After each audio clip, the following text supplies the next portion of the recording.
રવિ, અત્યારે જામનગરના કયા કયા વિસ્તારોમાં કેવો વરસાદ, શું છે સ્થિતિ, આ સાથે વૃક્ષો પડવા જેવી કોઈ ઘટના અંગે સમાચાર? બિલકુલ વાત કરવામાં આવે તો હું અત્યારના જામનગર શહેરના પેલેસ રોડ પર છું। આજે જામનગર શહેરમાં 1 કલાક પૂર્વે જે રીતે ભારે પવન ફૂંકાયો અને ક્યાંક ને ક્યાંક વરસાદ પડ્યો તેને પગલે અત્યારના હું આપના લાઈવ દ્રશ્યો છે તે બતાવવા માંગીશ।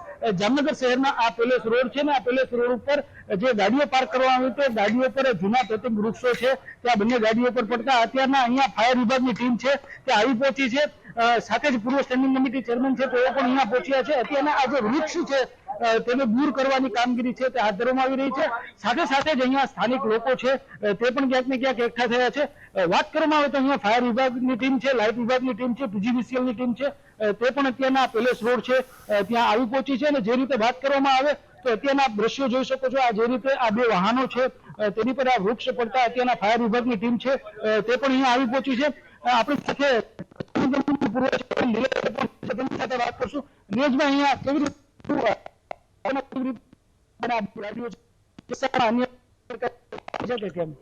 આ જામનગર મ્યુનિસિપલ કોર્પોરેશનનો વોર્ડ નંબર 5 છે, તપોવન કોલોની છે।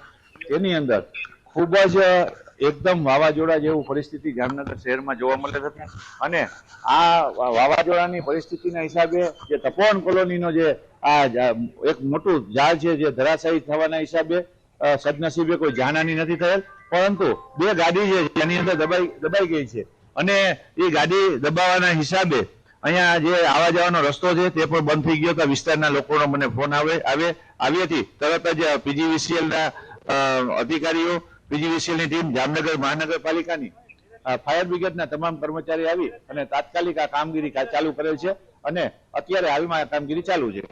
એટલે જે રીતે આપણે જોયું આ રીતે જ શહેરમાં અન્ય લગભગ 15 જેટલા સ્થળોએ વૃક્ષો છે તે ધરાશાયી થયા છે અને ફાયર વિભાગની ટીમો છે તે સ્થળ પર પહોંચી અને જે રીતે આ વાહનો દબાયા છે તે રીતે અન્ય કોઈ નુકસાની ન થાય તેના માટેની તકેદારી છે તે રાખવામાં આવી રહી છે। જી।